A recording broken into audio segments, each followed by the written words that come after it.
What comes to your mind when you hear the loud siren of a fire engine?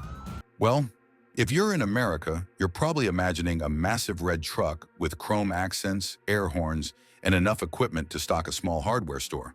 But if you're in Europe, you're thinking of something completely different. A more compact, nimble vehicle that looks like it could navigate a medieval alley.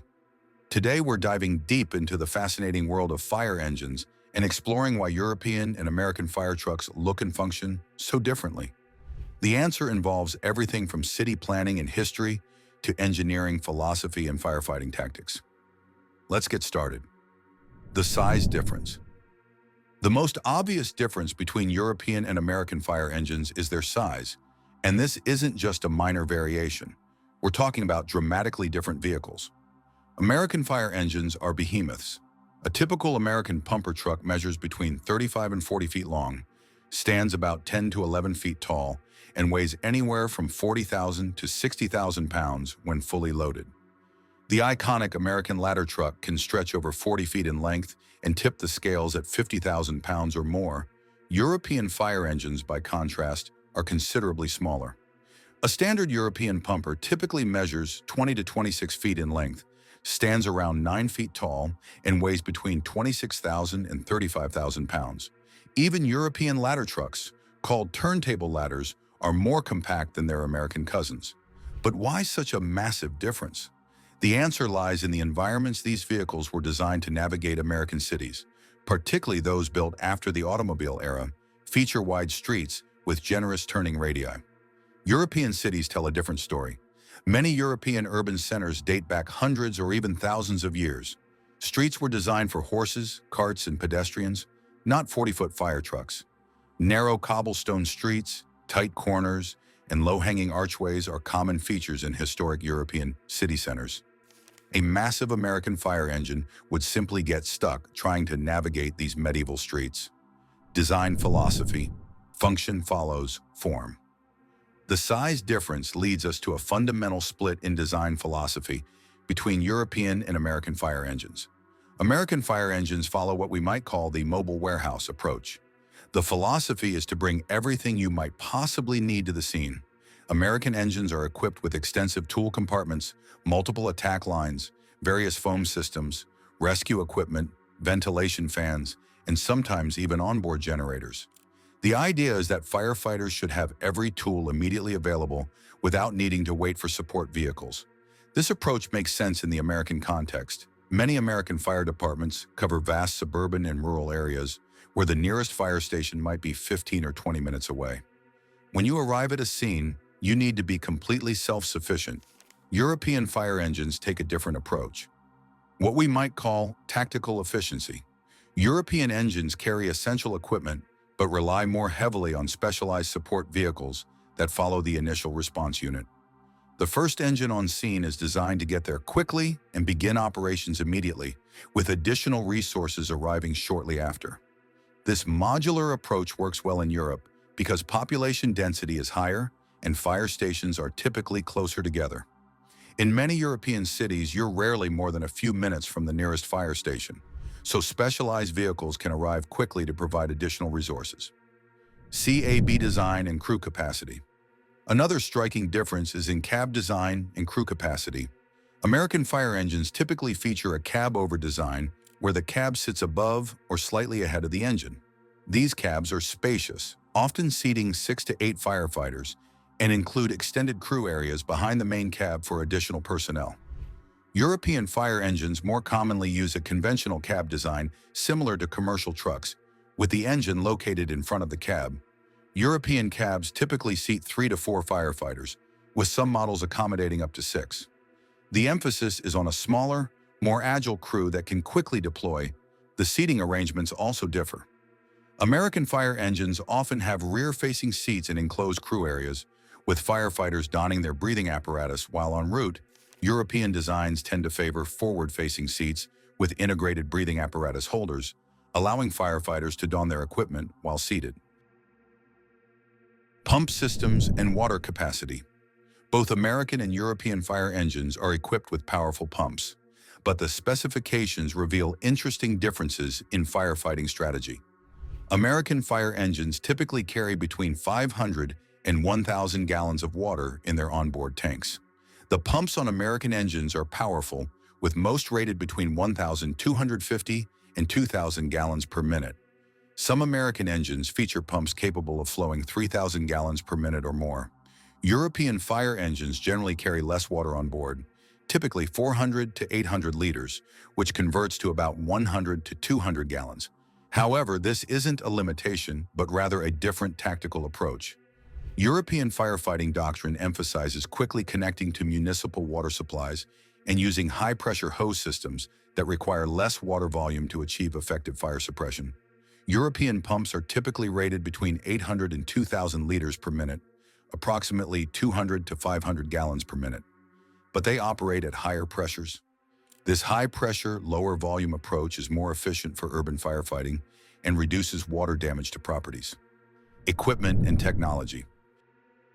The equipment carried on European and American fire engines reflects both cultural differences and different firefighting philosophies. American fire engines are known for their extensive ground ladder complement. A typical American engine might carry multiple extension ladders, roof ladders, folding ladders, and attic ladders. American engines also commonly feature pre-connected attack lines of various sizes, with 1.75-inch and 2.5-inch hose lines being standard. European fire engines carry more compact equipment designed for efficiency. Quick attack reels with smaller diameter, high-pressure hoses are standard. European firefighters often use 1-inch or 1.5-inch diameter hoses that operate at higher pressures, requiring fewer firefighters to handle them effectively. The ladder complement is typically smaller, but still adequate for most urban firefighting scenarios.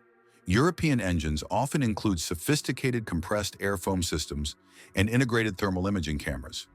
American fire engines are catching up technologically, with newer models featuring electronic information systems, integrated cameras, and advanced communication equipment. However, the American Fire Service has traditionally been more conservative in adopting new technologies, preferring proven, reliable systems. Ladder trucks, aerial operations.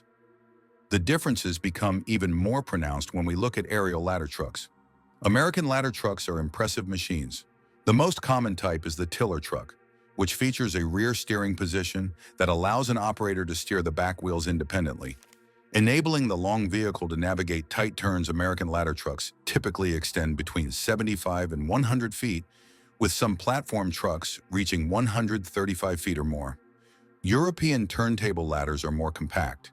Instead of the traditional American tiller design, most European aerial platforms use a rigid chassis with sophisticated steering systems that allow tight maneuvering. European aerials typically extend between 70 and 100 feet, though some specialized platforms can reach greater heights. European aerial platforms often feature rotating cabs and advanced stabilization systems that allow them to operate in confined spaces. Many European turntable ladders can extend their outriggers asymmetrically, allowing them to stabilize on uneven ground or in tight spaces where full deployment isn't possible. A crucial feature for operating on narrow European streets: color, markings, and warning systems. Even the visual appearance of fire engines differs significantly between continents. American fire engines are traditionally red, though many departments now use lime yellow or white for improved visibility. American fire trucks feature extensive chrome work, polished aluminum, and bold graphics. The aesthetic is imposing and unmistakably emergency-oriented. European fire engines vary by country. German fire engines are typically red with white accent stripes. British fire engines are red with yellow and white Battenberg markings, a distinctive checkerboard pattern. French fire engines used by the sapeurs-pompiers are red, though military fire units use different schemes. Scandinavian countries often favor yellow or red and yellow combinations. Warning lights and sirens also differ. American fire engines use a combination of red, white, and amber lights, with Federal Q mechanical sirens and electronic air horns. The sound is loud and unmistakable, a deep, penetrating wail designed to be heard from far away. European fire engines typically use blue lights, red in some countries, and two-tone sirens that produce a distinctive nee-naw sound. These sirens are designed to be directional and less cacophonous in dense urban environments, making it easier for other drivers to locate the emergency vehicle. Regulatory and training differences. The differences in fire engines also reflect different regulatory frameworks and training approaches. In America, fire engine design is influenced by standards from the National Fire Protection Association, particularly NFPA 1901, which specifies minimum requirements for automotive fire apparatus. American firefighters typically undergo extensive training in vehicle operations with separate certifications for driving different types of apparatus. European fire engines must comply with various national and EU regulations regarding vehicle dimensions, weights, and emissions.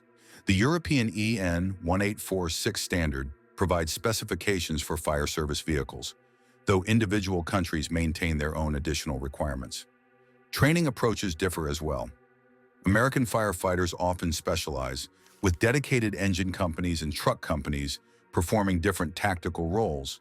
European firefighters tend to be more generalist, trained to perform multiple roles and operate various types of equipment. So which approach is better? The honest answer is that both are optimal for their environments. American fire engines are perfectly suited to the wide open spaces, long distances, and building types common in the United States. The mobile warehouse approach ensures that firefighters have everything they need in areas where support might be far away. European fire engines excel in dense urban environments with narrow streets, high population density, and quick access to support vehicles. The compact, efficient design allows rapid response in historic city centers where American engines simply couldn't operate. What's fascinating is that both continents are learning from each other. Some American cities with historic districts are now purchasing smaller, European-style engines for downtown operations. Meanwhile, some European departments covering suburban or rural areas are adopting larger vehicles with greater equipment capacity. The fire engine, whether American or European, represents a perfect example of form-following function. These vehicles aren't different because one continent got it wrong. They're different because they're each solving different problems in different environments, and that's what makes comparing them so fascinating. Thanks for watching. If you found this interesting, let us know in the comments which type of fire engine you prefer, and whether there are other emergency vehicles you'd like us to compare in future videos.